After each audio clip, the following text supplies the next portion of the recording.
तांत्रिक जो होता है वो किसी का बुरा नहीं कर सकता। तांत्रिक जो होता है, जो तंत्र विधि से मंत्रों को अर्जित करता है, उसमें विशेष पूजाएं देता है। अब विशेष पूजाओं का मतलब ये नहीं है दारू, मदरा, शराब, जिसको कोई भी भाषा में आप बोले, किसी प्रकार की जीव नो। वास्तविक कोई तांत्रिक है तो जीव नहीं कर सकता और ऐसी कोई भी पूजा नहीं करेगा, नहीं करवाएगा जिससे उसके ऊपर दाग लगे। तांत्रिक का अर्थ है आपने विशेष शक्ति को अर्जित किया। विशेष में कौन?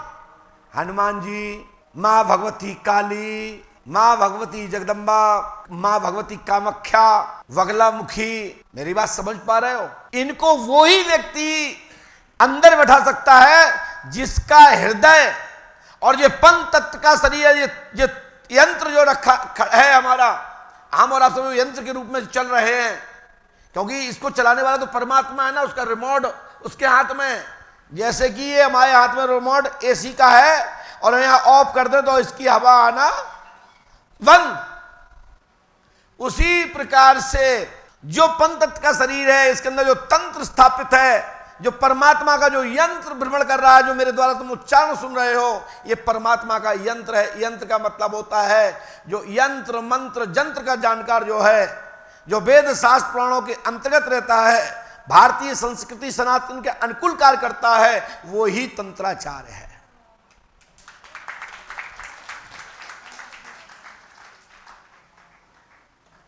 लेकिन इसी में ही कुछ लोग हैं जो तांत्रिकों को बदनाम करते हैं।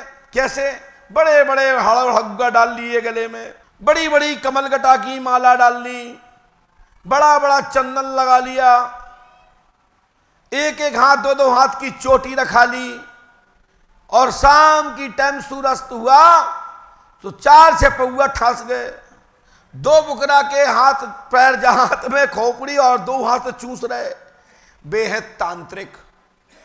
और वे कौन से तांत्रिक हैं? अघोर तत्व के तांत्रिक हैं। वो अघोर नहीं जो शमशानी और जो भगवान शिव के घोर तप में रहते हो, जो शमशान की धूनी तपते हो, मैं उनके लिए बात नहीं कर रहा हूं। जो राक्षस प्रवृत्ति के 50 शक्तियों को जो अर्जित कर रखते हैं, वो ऐसे तांत्रिकों के ऊपर मैं क्वेश्चन मार्क लगाता हूं।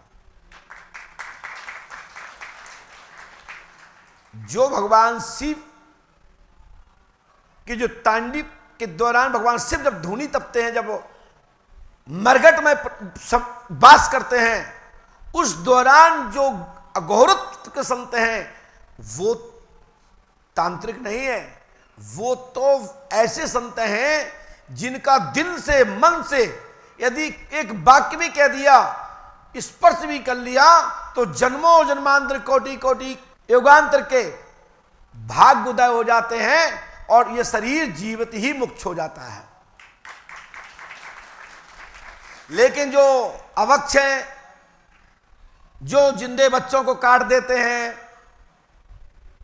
घर में पशु को काट देते हैं, कहते हैं साहब कालका मना रहे हैं, तो ऐसी कालका का विरोध करना चाहिए और ऐसे भूत पिशाचों का विरोध करना चाहिए। जो देवता तुम्हारे जीवन में पूछता हो, रक्षा करता हो, वो भूत प्रेत नहीं हो सकता, वो देवतुल्य। उस बड़े भाग्यशाली होते हैं लोग जिनके नगर में, जिनके शहर में ऐसे देवता होते हैं जो जिनकी पूजा होती है, जैसे गोवर्धन की पूजा।